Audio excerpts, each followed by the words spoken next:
राधे राधे। गीता की 11 बातें आपकी ज़िंदगी बदल देती है। क्रोध का त्याग कर दे। क्रोध से मनुष्य की मति मारी जाती है, यानी मुड़ जाती है, जिससे संपत्ति भ्रमित हो जाती है।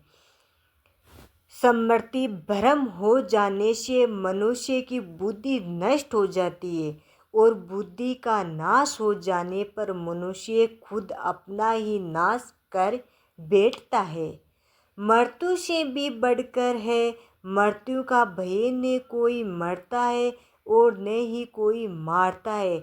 सभी प्राणी निमित्त मात्र है। सभी प्राणी जन्म से पहले बिना शरीर के थे। मरने के उपरांत वे बिना शरीर वाले हो जाएंगे। ये तो बीच में ही शरीर वाले दिखे जाते हैं, फिर उसका शोक क्यों करते हो? कोई भी अमर जड़ी खाकर पैदा नहीं हुआ है। कोई जल्दी मरेगा तो कोई देर से। मृत्यु का भय मत पालो। मरना तो सभी को एक ना एक दिन है। जिसे जन्म लिया है उसकी मृत्यु निश्चय है। आत्मा अक्सर अमर है। आत्मा को न शस्त्र काट सकते, न आग से उसे जला सकती है, न पानी उसे भिगो सकता है, न हवा उसे सुखा सकती है। जो लोग ये मानते हैं कि मरता सिर्फ शरीर है, आत्मा नहीं, मेरे अपने तो मर गए, असल में वे मेरे नहीं है। उन्होंने तो ढह छोड़ी है, वही कहीं और जन्म लेंगे। उसे लोग की सच्चा मार्ग ढूंढ लेते हैं। कोई हमारा अपना नहीं है। गीता में श्री कृष्ण अर्जुन से कहते हैं कि हे अर्जुन, तेरे और मेरे कितने ही जन्म हो चुके हैं। आज जिसे तू अपना समझ रहा है वे पूरे जन्म में तेरे नहीं थे। मेरे और तेरे बहुत से जन्म हो चुके हैं। मैं उन्हें सभी जन्मों के बारे में जानता हूँ।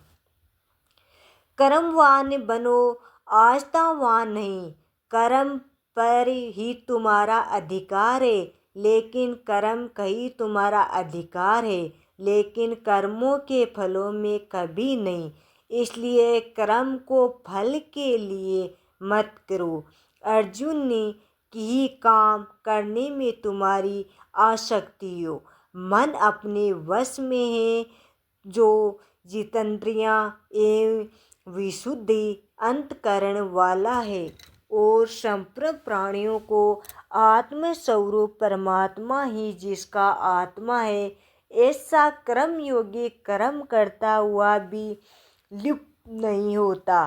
कर्मों में कुशलता को ही भोग योग कहते हैं। नरक का द्वार कर्म, काम, क्रोध, लोभ, ये 3 प्रकार के नरक के द्वार सर्व अनर्थों के मूल और नरक की प्राप्ति में हेतु होने से यहाँ काम, क्रोध और लोभ को नरक का द्वार कहते हैं। आत्मा का नाश करने वाले अर्थात उसको अधोगति में ले जाने वाले हैं। अतः इन तीनों को त्याग देना चाहिए। वर्त की चिंता छोड़ो, वर्तमान में जिया, क्योंकि वर्त की चिंता करते हो।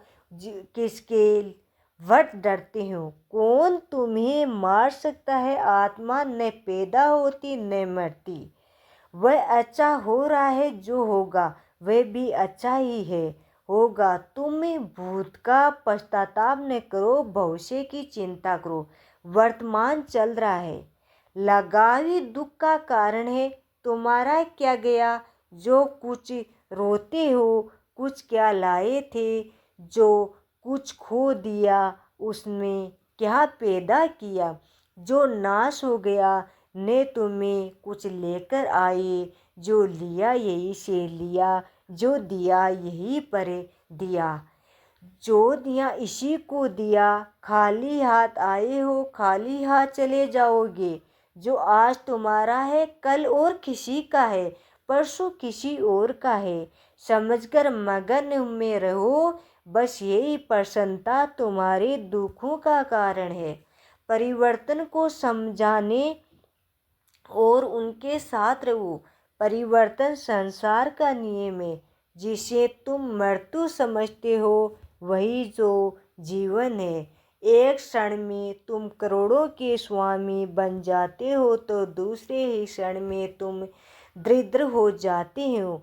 मेरा तेरा छोटा बड़ा अपना पराया मन से मिटा दो, फिर सब तुम्हारा है, तुम सबके हो। ने ये शरीर तुम्हारा है, ने तुम शरीर के हो। ये अग्नि जल वायु पृथ्वी आकाश से बना है और इसी में मिल जाएगा, परंतु आत्मा ईश्वर है, फिर तुम क्या हो।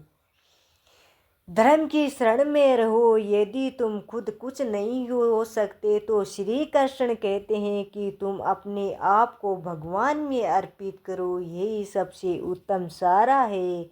जो उसके सहारे को जानता है वे भय चिंता वे शोक से सर्वदा मुक्त है। जो कुछ भी तू करता है उसे भगवान को अर्पण करता चले। ऐसा करने से सदा जीवन मुक्त का आनंद अनुभव करेगा।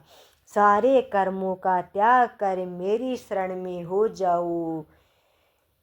विश्वास मनुष्य अपने विश्वास से निमृत होता है। जैसे वह विश्वास करता वैसा वह बन जाता है। सदैव सदैव करने वाले व्यक्ति के लिए प्रसन्नता ने उस लोगों में है और नहीं परलोक में। जो कोई भी व्यक्ति जिस किसी भी देवता की पूजा विश्वास के साथ करने की इच्छा कर रहता है, मैं उसी व्यक्ति का विश्वास उसकी देवता में दृढ़ रखता हूँ।